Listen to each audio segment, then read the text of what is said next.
Inwards, outwards.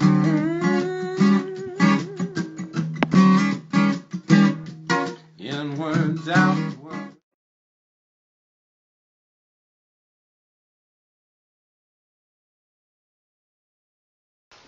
My self-portraits are always a fabrication. They can't be anything else.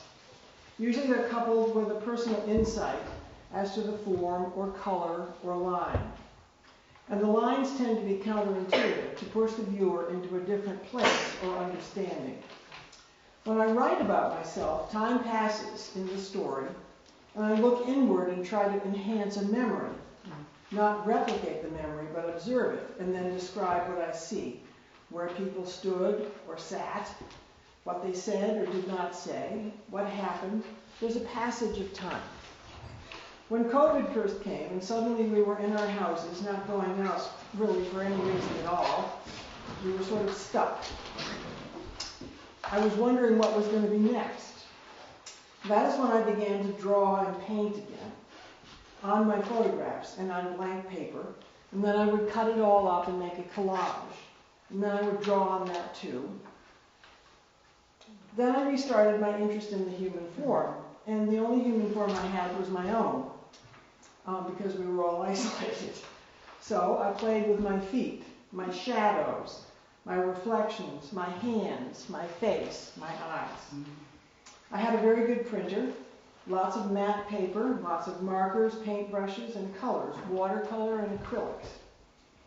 I had a good scanner so that I could print out, work, scan back into the computer, rework, make it bigger, make it smaller, cut it up, do whatever I wanted with it, because there was nothing else to do. I was all by myself. And then I went through a lot of glue as well.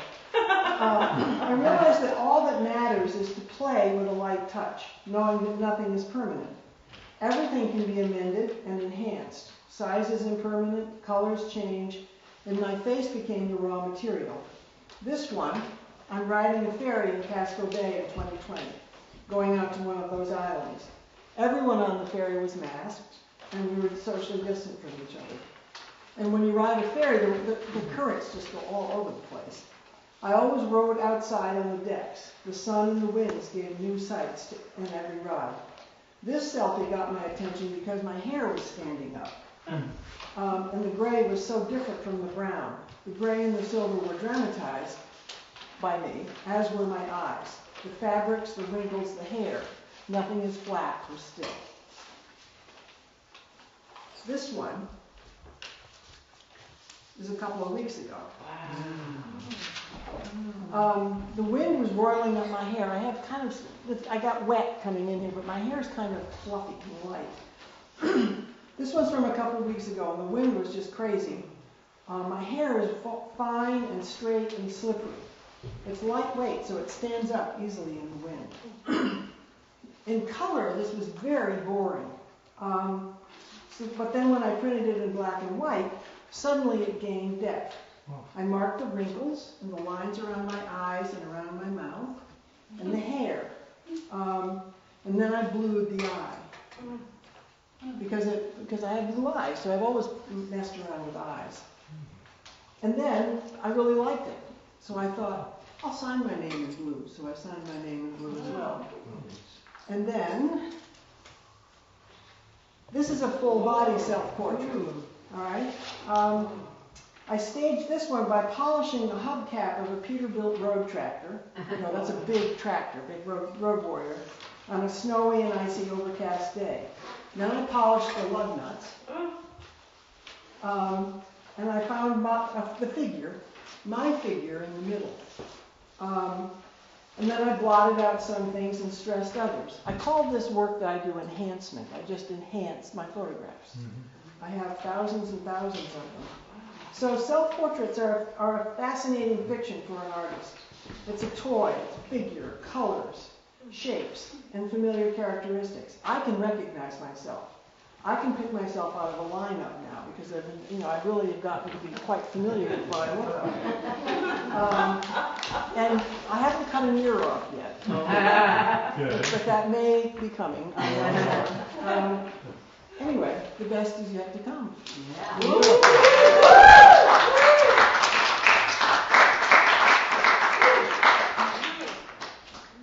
Next up is Self-portrait of the artist who doesn't draw much anymore. Even as a little kid, I loved to draw. I began creating elaborate books around the age of 7. They were fully illustrated tales, like The Mean Man and The Girl Who Shrank. Usually these stories featured characters like a bad man who was scary and a young girl with brown hair and pigtails who was always running away from him. Truly, these were my first self-portraits. Of course, at 7, every drawing you make is a self-portrait, really. Ask any art therapist. I was the youngest of 5 kids, growing up in a big, chaotic, but loving house, where my father was the scary man. While he was mostly funny and kind, he had a terrifying and unpredictable temper. So my stories, they have different titles, but they're always a little girl running away from a scary man. In one book, he tried to shrink her. That book was a big comedy hit in my family.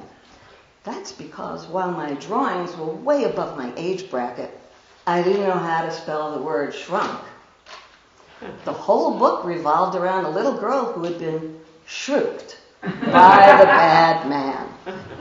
"I will shriek you," he yelled at her. And the little girl ran away. My family laughed till they cried. Shrieking someone was a family joke for a lot of years. I was always drawing, whether on scrap paper I squirreled away or in the margins of my notebooks at school. I depicted my life over and over in complex drawings of kids in classrooms, kids at dances doing the twist, kids at camp playing sports, kids at the beach. I would give them names I liked better and clothes I wished I had, and the main character would often be me, but with glasses and a blonde flip. Well, I don't know why. I really don't know why, but I always wished I had glasses as a child. But I did have straight brown hair, so you understand the blonde flip, of course. I invented whitewashed storybook names for everybody. Mine was often Ellie Dugan. That's as far from an ethnic Jewish name as you can get. Perhaps these drawings gave me some power over my chaotic life. I could draw life the way I wanted it to be. In one fevered set of drawings, about 9 or 10 years old I handsomely created the closet of my dreams. It had a stack of poor boy sweaters in every color, next to a stack of man-tailored shirts, next to a stack of turtleneck sweaters in every color, next to mohair sweaters that I wish I had, with all the colors named and labeled. On the hangers below, I had skirts to match. I had very modest dreams, people. I just wanted my clothes to match. I have no idea what I was wearing in 4th and 5th grade that I had to crave this closet full of clothes. But again, as the youngest of 5, I probably had some crummy hand-me-downs that just didn't go together. After years of drawing the way I wished my life could be, I finally got to art school. In fact, at Brooklyn College, a wonderful drawing teacher gave us simple instructions. Come in each week with a drawing that took you at least 4 hours. Somehow this led me to a series of unintentional self-portraits. I don't know why, but I would draw the shiny sink faucets in my bathroom in great detail. And inside was a little me. There was a beautiful lamp, a silver lamp, over my bed. I drew that shiny metal lamp, and it showed a curved portion of me and my hippie self with my long hair and my flannel shirt sitting on my bed drawing. I even drew a giant picture of my cigarettes and my favorite ring. Portrait of an Artist, 1970. This reached an apex when the teacher handed us a roll of paper each to draw a full-size self-portrait, taking at least 4 hours to do, of course. I hung it on the door next to the full-size mirror and worked on that for hours. This full-size 17-year-old me hung in my parents' home for years, and it has the yellowing stains now to prove it. In it, I'm wearing glasses. Aviator glasses, in fact, but no blind flip. Now I have contact lenses, and after decades of change, from short hair to curly hair to permed hair to being perfectly bald from chemo, I am back to my 1970 college hairstyle. And I have not drawn myself for years. So I took this prompt from Deb, thank you, from the beyond, to get back to the drawing board. Taking it seriously, I set aside time to draw the self-portrait, put the mirror up. But when I awoke on that day and looked in the mirror, my special hives and allergies showed up, and I actually looked like a prize fighter. I had a swollen eye here and a fat lip here. And I said, I can't look in the mirror, and I can't draw this. Well, what to do? The great masters of portraiture would always do a portrait to include something important about someone's life. Their favorite lapdog, their best bracelet, a pen, a ruffled collar. So I chose a shot from what I do all day. A picture of one of my Zoom sessions. Surrounded by the brushes of my artist life and a jar of discarded cigarette packs from my life as a quit-smoking hypnotist, I gave it a full hour and a half today. And I'm going to show it to you. It was hard to do, and it's not great. But it got me back to the drawing board.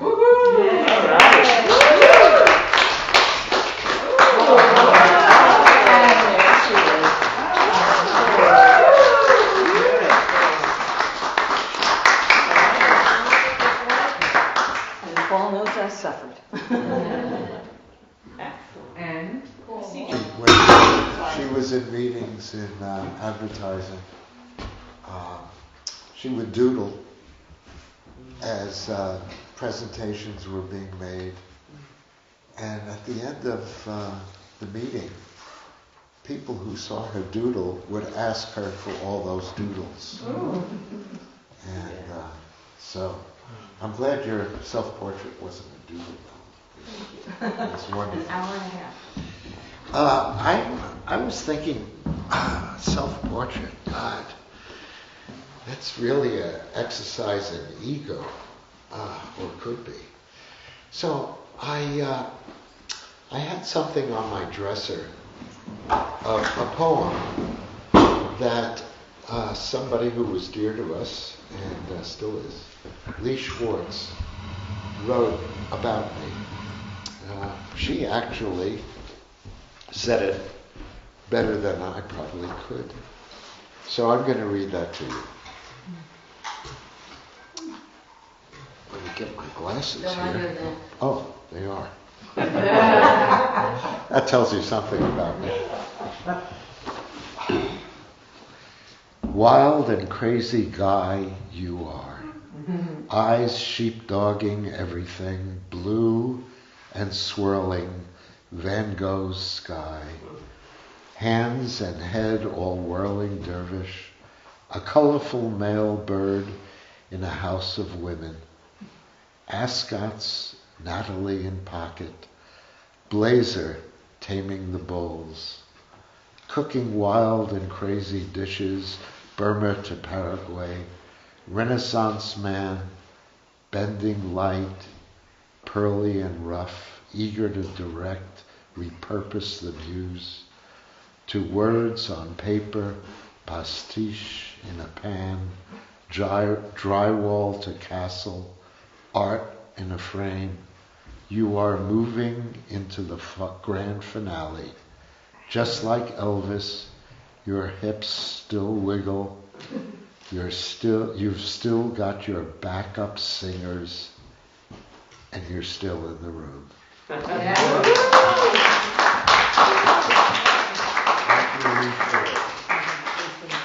Oh, Frank Joya. Can you say Is who that- Lee is? Pardon me? Can you tell us who Lee? Who Lee is? Oh, Lee Schwartz is a really utterly nationally known poet. She lived up here in Great Barrington recently. Yeah. She's wonderful. Beautiful. Yeah. Lee Schwartz. Wow. An audience. This is really cool. It's really nice. Thank you for being here.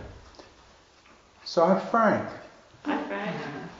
and I'm going to read, excuse me. I'm going to read from my book. I love saying that. I'm going to read from my book, The Mercury Man, Remembering Brooklyn. And I decided last month that I'm going to read my book backwards. So this is piece number 35. Hi. Let's let these folks sit down. No, I think I'm good. Thank you. All right, no talking. This is called I Was in a War Once. I met a guy at a party a few years ago, and he told me I probably had PTSD. What are you talking about, man? No way, I laughed. Whatever you're smoking, I want some. Post-traumatic stress disorder, he said. I mean, pretty much everybody who was in Vietnam has it. The government, they pay me like over $1,000 a month. You just have to get checked out. Fuck that, I said. I'm fine. Besides, there's no way I let Uncle Sam back into my life for a few bucks. But on the drive home, I started to think about that time at the movies. It was after I moved to the Berkshires from the Catskills, after I met Susie on the train. More than a decade had passed, and we were worrying about our kids having to register for the draft. I was taking classes with the American Friends Service Committee so we could figure out a way for our boys to beat it.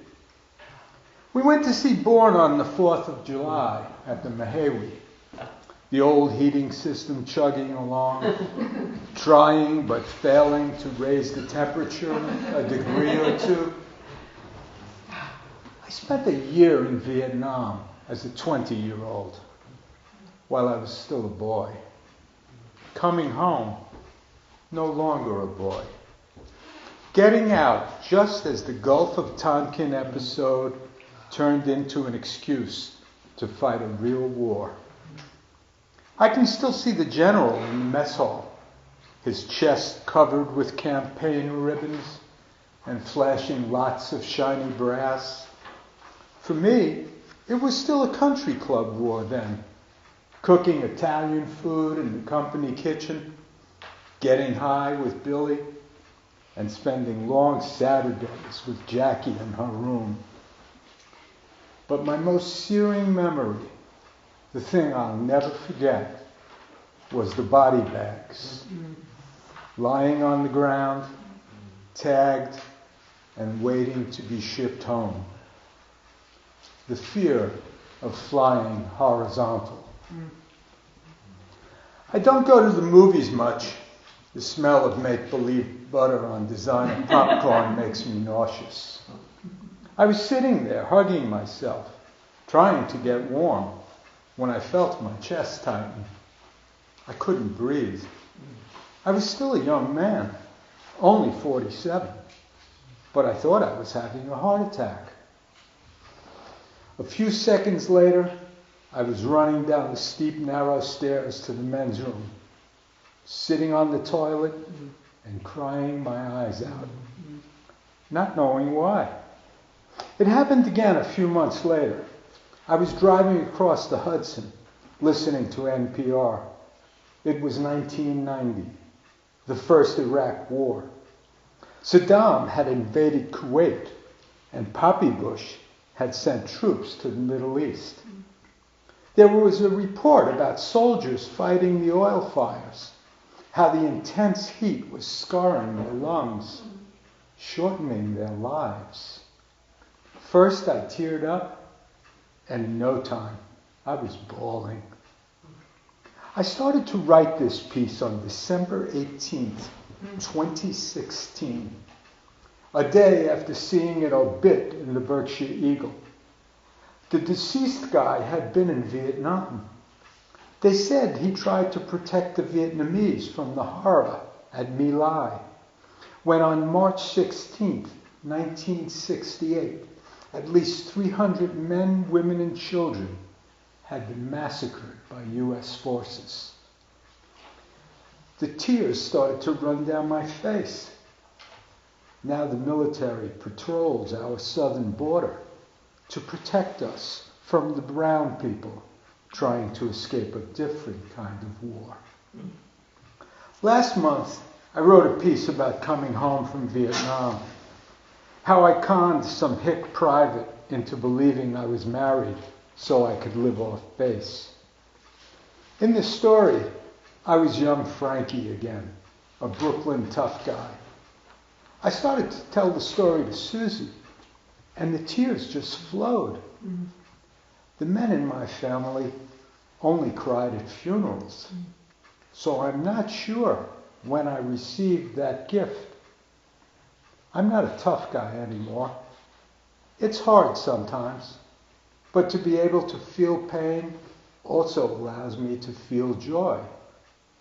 I never fired my weapon in Vietnam, never was shot at, but I heard the mortars overhead, felt the fear of knowing places I had been were bombed, and carried my anxiety every second of every day. The war was an experience that never leaves me. Vietnam was more than 50 years ago, but the crying, the heartache, and the guilt never end.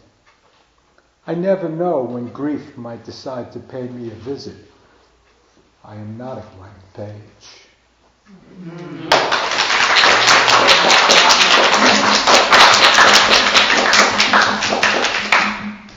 Thank you so much. Question. It is, yeah. Can we purchase your book this evening? I don't have any with me except, Yeah, we'll talk. We'll talk later. Thank you. Great. Thank you. It is my pleasure to introduce the musician Jeannie Bassis. Woo-hoo!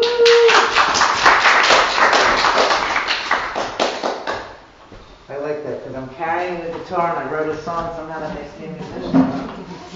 Pretty cool.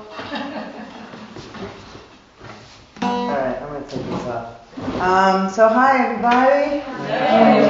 Missed IWOW for a little while. Nice to be back and in person. Love it in person. So this is going to be interesting playing with this little thing. We'll see how it goes.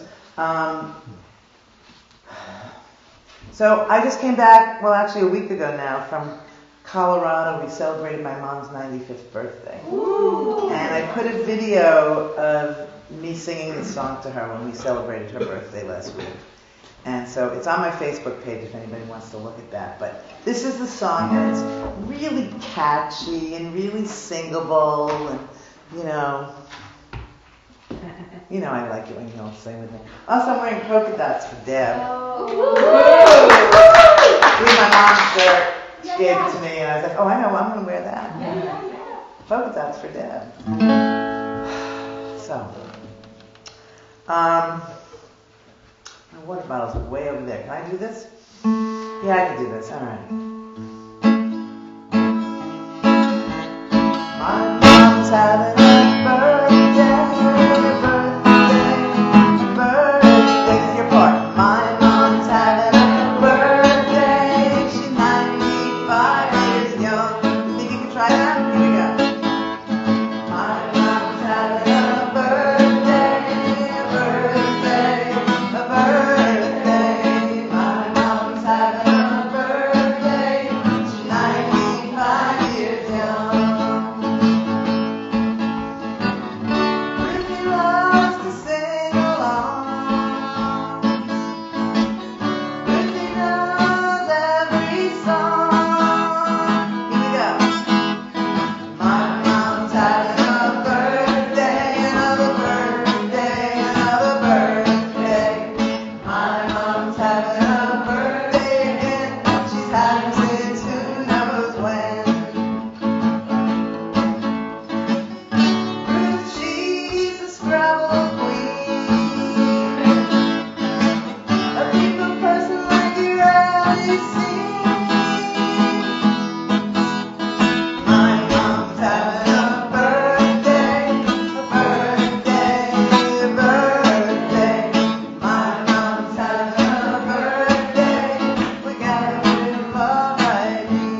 And the sweetest part was it got videotaped, along with another song that we kind of improvised, and we sat and watched the videos together on the phone, like 5 times in a row.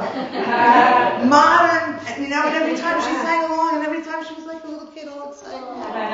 Thank you, everybody.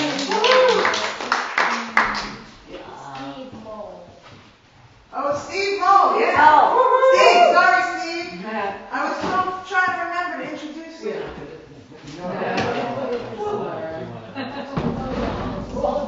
Hello. Hi, Steve. So I'm just going to read this little thing. It's about music. It says, music is a moral law. It gives a soul to the universe, wings to the mind, flight to the imagination, a charm to sadness, gaiety and life to everything. It is the essence of order and to all that is good and just and beautiful. Some guy named Plato. So, self-portrait, I guess if you're a songwriter, your songs could be a self-portrait. So, this song is called, I wrote this song, it's called A Whisper of Hope. And the only thing you have to believe is that the moon can think and see. No problem. No problem, because stranger things have been believed. So, Whisper of Hope. There's a moon out tonight,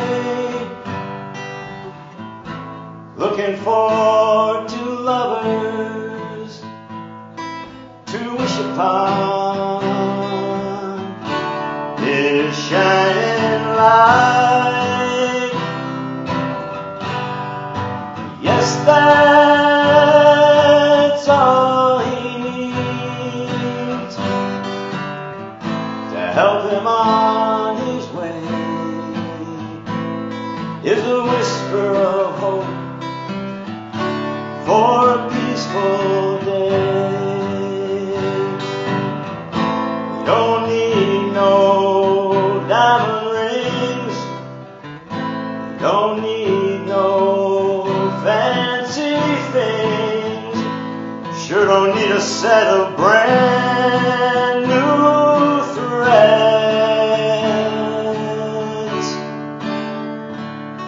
'cause all he needs, all he needs, all he needs is a whisper of hope, a whisper of hope, a whisper of hope for a peaceful day. Yes, he's floating there on a big white cloud, looking down on you and me, and he's wondering what we must be thinking. We're not treating each other like sister and brother. Well, all he needs,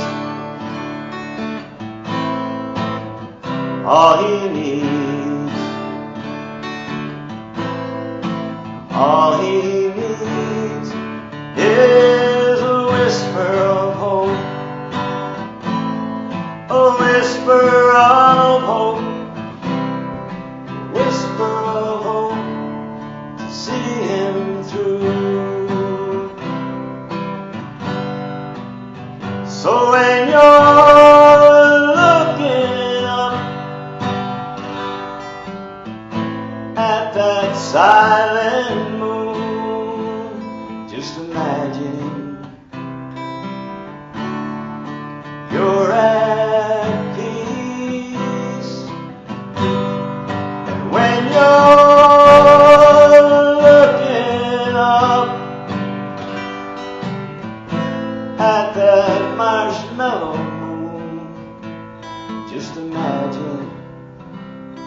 imagine the world at peace. Well, all he needs, all he needs, all he needs is a whisper of hope, a whisper of hope, a whisper of hope to see him through. There's a moon out tonight, looking for two lovers to wish upon his shining light.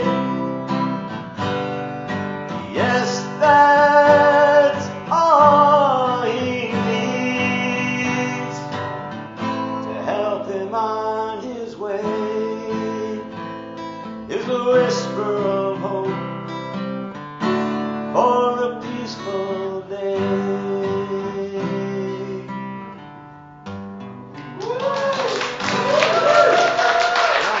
Thank you very much. Thank you.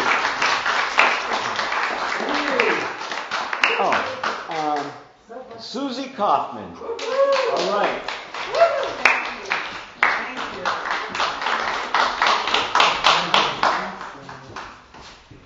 I feel like that hopeful message is a good antidote to the dark place that I sometimes go, that you will hear. And I know that this isn't the whole of my self-portrait, let's just say. Frank bought some solar lights, wrong glasses. Now look at it, come see it there. Frank bought some solar lights at the dollar store. He scattered them around the garden, giving the grounds an unearthly glow. It's June, and the fireflies are creating their own special effects, along with the moon, the stars, and possibly a planet or two. When you go out in the dark on a late spring night, and so much of the universe comes out to welcome you, there is less loneliness, more of a sense of belonging. I'm here, and you're here, and rightly so. When neither of us is here any longer, the moon will still wax and wane. The June bugs will continue to crackle like rogue campfire sparks. And maybe you and I will even have some awareness of that, some sense of being part of the whole. We can't know that from where we're standing in the dark on the lawn behind the house, but we can try it on for size.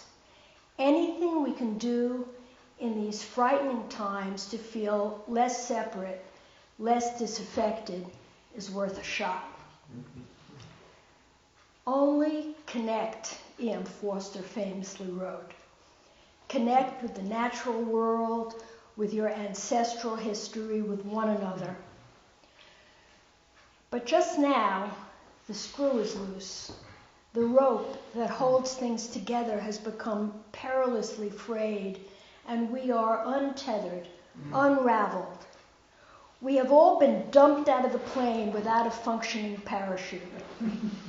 The anxiety of that condition affects people in many ways, some terrible.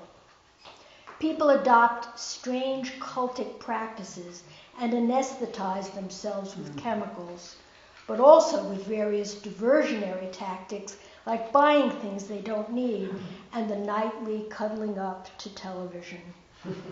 People, including myself, to be absolutely clear, do what they can, and then, for some people, the fear and the disorientation of the free fall take over, and they start shooting. What is being referred to as a mental health crisis is an implosion of the entire culture, revealed in living color to particular individuals who are hypersensitive to this degradation. We are all the same, but some of us are more the same than others. If I go out in the dark on that lawn behind my house with 3 other people, I'm the one the mosquitoes bite. I don't mean to be reductive. I understand that what makes some people violent is a rich loam composed in varying combinations of genetics, faulty wiring, family dysfunction, economic pressures, toxic masculinity, bad karma, and for God's sake, the availability of assault weapons. On the Christian right, some people believe the shooters have been possessed by the devil. You can see how that would be a convenient explanation. A disembodied demonic force, altogether outside of reason, has permeated society and must be expunged. Think Joe McCarthy. Think the Inquisition. Think the Salem witch trials. Sometimes the treatment is worse than the disease. I can never express enough gratitude for the fact that my life does not unfold in the center of that vortex. But I know I am part of it. It affects my every breath. We are all part of it and subject to its ripple effects, the sonic overtones of being alive at this time inside this hall of mirrors. Everything is reflected in it and everything is subject to its distortion. No one is immune. There is no vaccine that can protect us from living at a time when, let's face it, despite inflation, life is cheap. Children are tossed in the gutter like so many plastic takeout containers. Not only are they gunned down in school, but if they survive, many are sent out into the world poorly educated, ill-fed, lacking medical care. This culture has turned its back on its children as well as its elderly and its poor. That's the long and the short of it. It operates on the false assumption that if we don't look at it, all the suffering will go away. But the suffering is inside of us. It's even inside the people who don't want to be bothered with it. It's the tainted food and the toxic air. It's in the false narratives we swim in and the vulgarity we drown in. The casual racism and sexism we don't even notice. It's in our isolation and the lack of compassion we feel for ourselves which can make the possibility of connecting with others a pipe dream. And connection, my friends, is not only the best medicine, it's the only medicine. Welcome to Iowa.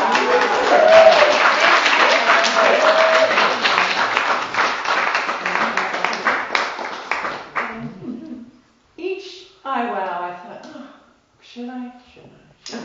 And then this one just, called me to, with, this is it. So I went back to my anatomy books, and I figured out the proportions one more time, and I'm going to attempt this. And I'm going to do it in 5.5 minutes with a little help from Junior Mance, who is a wonderful jazz pianist from the 50s. And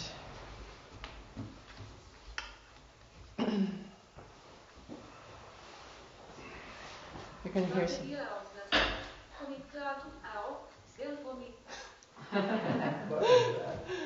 That is, I can't figure out how to make it English, but so let's see, we're going to go back to the very beginning. A very nice place to start. So I am Jenny Clark, by the way, and I'm a graphic designer, and I'm trying to become more of a painter now that I'm somewhat retired, very retired. And so I'll just go for it. And have some fun. You're all welcome to dance too.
that song was Teach Me.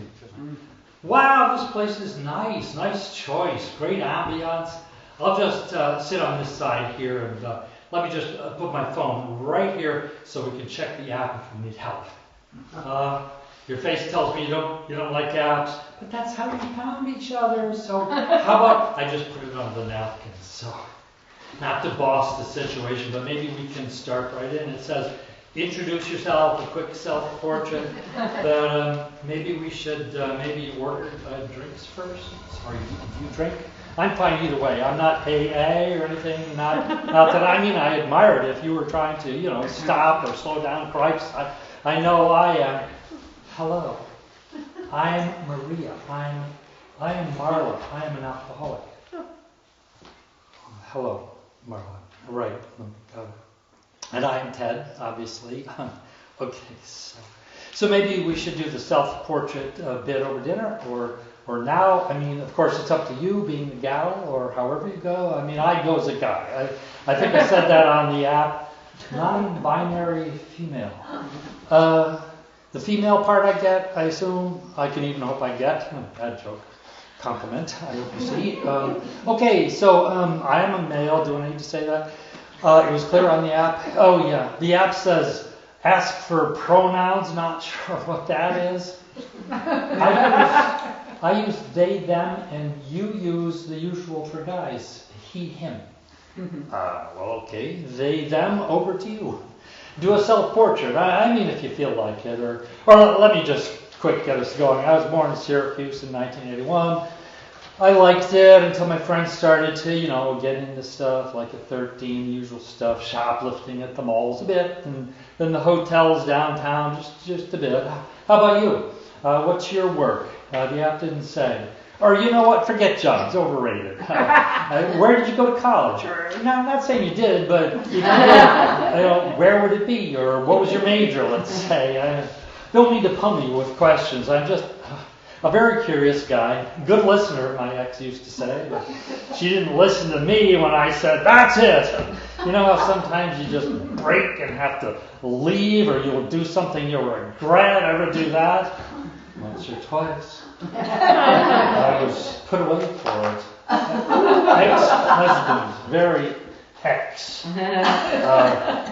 Yeah, me too. Got 10 years for it. Not exactly killing her exactly. Mine, he did pass away a couple hours after.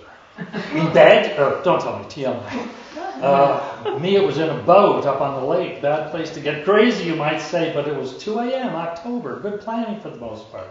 Oh well. I went in for 10. I was aggravated, but got out on a technicality after 9 months. Yeah, good one. DNA trick my lawyer found on YouTube. So, yeah, here I am. I've been trying to turn my life around since I got out these past few weeks. Okay. Hey, look, this is fun, right, Marcia? Marla? Great listener yourself. So, hey, want to order? I think we should get his and hers 2-pounder steak and fish. What do you say? Maybe we do the his and theirs on the back menu. Oh yeah, whatever you want. Oh, his and their steak and non-binary vegan stew. Good. No waiter yet. So I was saying after my ex drowned. Up at the cabin. Did I ever tell you this part? Well, TMI for a first date. But there's a selfie for you. So, what about you? I mean, what are you looking for on a first date? What's a non-binary vegan do for dessert, shall we say? You like rowboats? My cabin is still up there. We could get there by 9 or 10. Well, Ted, honey, we could even go all the way to my place in Utah. Fly out tonight. Be there for breakfast. Okay, Todd and Marcia, let's stop it there. Good foreplay, great stuff, and very hot.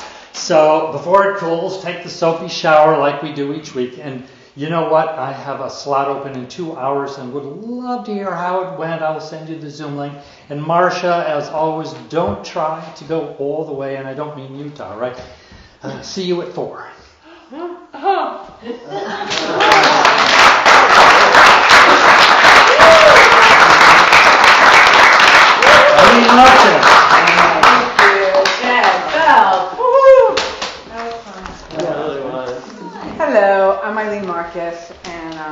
I need my glasses to read. I did not forget them. I know exactly where I left them. I just didn't bring them. So this is an obtuse self-portrait. Stairs. Well, this is not reading for progressive. That's nice. An obtuse self-portrait. The head, the heart, and the gut. I hated math. Probably because I wasn't good at it, and I cannot do it in my head. I never understood why we have to solve for X. Why X? Why not A or B? Or come up with an interesting symbol, the infinity, or the hashtag, the pound. I spent all of my high school searching for X. I spent all of my 40s trying to get rid of my X. The only thing I remember from high school math were the lessons on triangles. All of the interior angles, no matter what shape or size, had to add up to 180 degrees. No matter how I move the lines, the end game is the same. This still intrigues me. Wanting to understand at a deeper level, I Googled triangles, and the most popular Oxford language definition said this: noun, a plane figure with 3 straight sides and 3 angles. Next, they used the word to describe the word, which is what got me in trouble in high school. An equilateral triangle, a thing shaped like a triangle, a small triangle of grass. A situation involving 3 people or things, especially an emotional entanglement involving a couple and a third person with whom one of them is involved. How outdated is that concept? Couldn't it be 3 siblings, 3 friends, or a throuple where they're all involved? That brought me back to high school, me challenging the prevailing thought, and it never going well. I wanted a better definition. I took a page from Olympia Dukakis in the movie Moonstruck. She's a woman on a mission to get the right answer to her question. Why do men chase women? She asks every man that comes across her path. Although she gets good responses, she keeps going until she gets the answer she is searching for. I scrolled down through the Google results on triangles until I found the definition I was searching for. In geometry, a triangle is a 3-sided polygon that consists of 3 edges and 3 vertices. The most important property of a triangle is that the sum of the internal angles of the triangle always equal 180 degrees. There was a colorful diagram, a pretty picture. That sealed the deal for me. The triangle speaks to me. What does all of this have to do with my self-portrait? I have an inner triangle that defines me. The 3 angles are my head, my heart, and my gut. And when I make one larger or smaller, it changes the shape and context of who I am. Let's start at the top, the head. People always ask me, why do you analyze everything? Well, that's my superpower. With advanced degrees in social work and policy analysis and an undergraduate degree in psychology, it's pretty evident. I mean, don't be obtuse. For the record, the definition of obtuse is annoyingly insensitive or slow to understand. And that obtuse angle, still measuring 180 degrees inside total, means one angle is making my triangle really lopsided. That is my head, was my head. It ruled the roost. Notice the past tense. My head, my heart, and my gut were all fighting for their share of 180 degrees. And the head dominated. If my triangle was in 3D and had to stand up in the real world like a 3-legged stool, my head in any situation would prevent those other 2 legs from ever touching the ground. Onto the gut. My gut, where intuition lives, was working, but not very well. My gut would send signals to my head. This feels good, or this feels bad. This is right, or this is wrong. But the head just shook him off like a determined baseball player trying to get to home plate and ignoring his teammate, frantically waving, "Don't go, don't go!" frantically waving him off and jumping up and down, just ignored him. My gut was used to being shut and stuffed down. Scared to go against the grain. That lesson learned in high school. Challenging thoughts and out-of-the-box thinking were not rewarded and definitely never welcomed to be raised at home. My gut would tell me, speak up, this isn't right. But my head said, get the hell out, this is uncomfortable. It would nag at me, taking the wind right out of my sails and making me feel hopeless and helpless. My head said, this is your family. This is what love is. It didn't know any different. Where was my heart? The truth is, when I did aerobic workouts in the 80s, I could never find my pulse. During the time when the teacher yelled out, find your pulse! I was always like, yeah. But I didn't know where my pulse was. I just faked it. I had no clue where my heart was. A few years ago, I took a magical trip to Denmark, and I stayed in this lovely neighborhood, Vesterboro. Think Haight-Ashbury in San Francisco, East Village in New York City, or Housatonic, as it is now. You know, vintage buildings, artists, streets with interesting twists and turns. I walked down the block to my Hugli, Danish for comfortable, wonderful, warm, inviting, my Hugli hotel, probably over 20 times. My last day, there it was, on a solid black base, a big white heart art installation. The center of the sculpture was wide open. Big heart, probably 10 feet high, 3 feet wide. It was very graffiti, so my first thought of it had just appeared didn't hold. It had been there all along. I just never saw it. And just like that, I saw the heart. And just like that, my heart is now in the game. The triangle is my self-portrait. My head, heart, and gut are all connected. As each one moves and changes, it impacts the other. Each angle providing information, feedback, and most importantly, pause. To be true to myself, to balance. I'm still obtuse, and I strive every day to make the most obtuse angle my heart, giving my head a break from the last 60 years. I open my heart wide to love myself, those around me, and all the beings in the universe. My heart is still learning. And it is that journey that now defines me, seeking out people, places, and things that fill my heart, make my gut feel warm and tingle, and my head balanced in the equation. That's the best part. I no longer see myself as a reflection of you or my mother. When I see all the pieces of me in that perfectly, equally balanced triangle, I show up as the best version of me.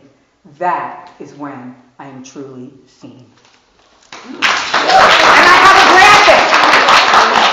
This is my pre-obtuse self-portrait. And this is where I live now. Thank you. And now, Kristen Grippo. Woo!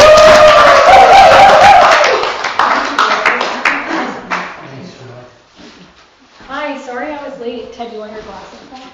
I don't need. Thank you very much. Maybe I'll sit for a minute. Did we, because I'm sorry I was late, because I was late, did we discuss that Deb's birthday was early June? Did that come up yet? Oh, okay. I especially, my birthday's in a few weeks, and I always cherish that Deb and I were both Geminis. And I don't remember the date, but I know it was now. Today? Tomorrow. Yeah. So I knew it was like right around now. So happy birthday, Deb. Yeah, and I'm feeling those polka dots. Yeah. I'm happy to be here. I've been thinking about the ways that I've seen myself through my life. Like I said, my birthday's on the 18th, and I'm turning 42, and I'm just gonna look around and say, it looks like I'm probably the youngest person here. And so you all can balk at whatever, but it feels substantial to me, and I feel like more solid, the most solid and present in my being than I've ever been. And that's cool. And I've been thinking about my own self-portraits throughout my life. And so if you'll permit me some little anecdotes, probably under 5 might have been like the most confident I've ever been. And I remember, just that innocence piece, but I remember me as singer, Whitney Houston, like I thought I sounded like Whitney Houston. I believe the children are our future. Like I believed I was her. Me as a talk show host in the bathtub, like interviewing my plastic toys. Me as fashion designer underneath the living room table, taping tissues with tape to my Barbies. And the living room table comes into the superhero piece, which is next. I had a wooden floor and this hexagonal wooden table with these iron legs, like curled. They were really big and really heavy. No one was ever around. I don't know how I got away with this, but I was Wonder Woman, and I have this visceral memory of standing. I gotta stand up. This is like standing in the hallway. I would like stand in the hallway and run into the living room and dive on top of the table. My whole body fit on top of the table.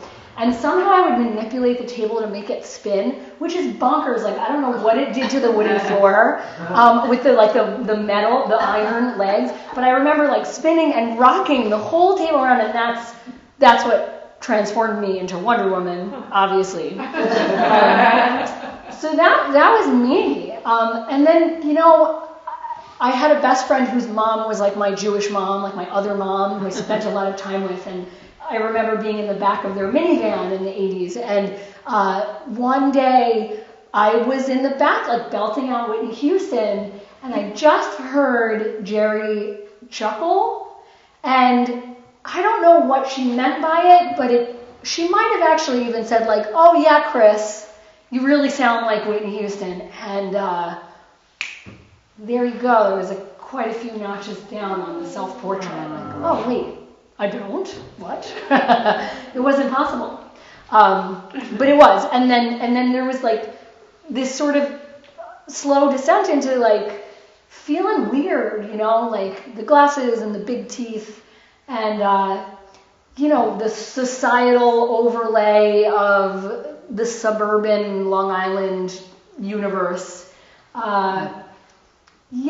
Just sort of, the mean boys and people, me being up at kickball and saying, "Oh, move in, Kristen's up." So I never tried, right? Like I probably could have been okay at kickball, but I wasn't even interested because they were already telling me I wasn't good, right? Yeah. And then I think forward to high school even, where like, I had my best friend and we were super buddies, and I had like the weirdest, I had like a bowl haircut, and I used to buzz the back and not bleach it, but not nair because that takes your hair off. What's the like mustache stuff that like bleaches your mustache? Great day. Yeah, like some sort of hydrogen peroxide. So I would bleach like just the bottom. I thought it was cool, but I also felt like super weird, and just like oversized cardigans because that was sort of the style. But I was always just nervous in my body, like nervous in who I was. I get it. It's like totally normal, right? So that was like that version of a self-portrait. While later in high school, I actually was painting self-portraits, which gave me some confidence, truly. And got to college, tight shirts, pixie haircut, flirting with everyone, but never making a move. Never really believing like I had it in me. Like, and I think back like, man, I missed out on a lot of connections. And then let me check my notes because I feel like I'm missing right. My older sister is 12 years older and beautiful, and I sort of remember just like sitting and looking at Lorraine's photo, like wondering if I would ever have a smile like that or ever have the perfect hair like her. And then I graduated and I started teaching, and as hard as I taught public school for 10 years, and I'm still a rogue educator, but something about the magic that happens in managing 25 10-year-olds and the chaotic dance of like what that is and entails, I found a groove, like a confidence that just was like easy, despite like all kinds of challenges inside of that, annoying parents and challenging school restrictions. Like, okay, there I was. And then, you know, geez, I mean, I have a 2.5-year-old son, and the process of like carrying that child and bringing him into the world, it was like, I don't say this lightly to say it was the easiest thing I've ever done, but I had no fear. Like for all of the fear and all of the insecurity in my like leading up to that moment in my life, I never worried. I never worried 1 inch. And I had him at home, right in Great Barrington, my little shitty apartment. And I don't think the landlords know. It was easy and beautiful, and I'm really proud to say that, and I think it's important to say that as an aside because people think it has to be scary and hard, and that's honoring all the ways women do it. But wow, now he arrived, and the first little while was blissful, and then all those fears came right back. Oh my God, like, am I doing this right? Am I ruining this person as a human already? Like, what if he doesn't eat enough vegetables? Like, what if he, you know, like, it's sort of never ends. Like the worry. But last night, I was called upon, like many other community members, to speak at this very contentious town meeting. And it's funny because many of y'all know me and have known me, and you'd think like, oh, I do this. I like talk a lot. I talk about really personal things, like in front of strangers and friends. But I hadn't done it in a long time, and I sort of forgot. And I love writing, but I avoid it, which is why I'm speaking right now. Because like sitting down to write, I'm like a perfectionist, so it's harder for me to write it, but I wrote out my thoughts about community and about what's fair and about losing my home because I can't really afford to live here anymore. And whatever, it doesn't matter, like really what the content was, I remembered who I was. I was called to do this thing that was bigger than me, and even though I was super nervous, I got up there and I said what I had to say, and it turned out other people agreed. And oh man, I felt like back in something about it like just put me back in myself. In a really amazing way. So I'm still feeling it. I'm still, even as I'm saying it, like, oh, neat. And I thought, oh, cool. And I get to roll right in here and do this and be here with y'all. And yeah, so that's the moment. That's my moment of me right now in this self-portrait on the verge of, 42, feeling more myself than I've ever been. So, yeah, yippee.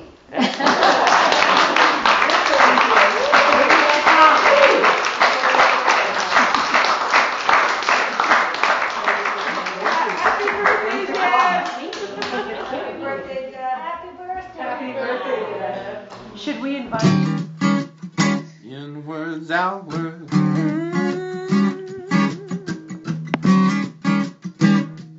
Inwards, outwards.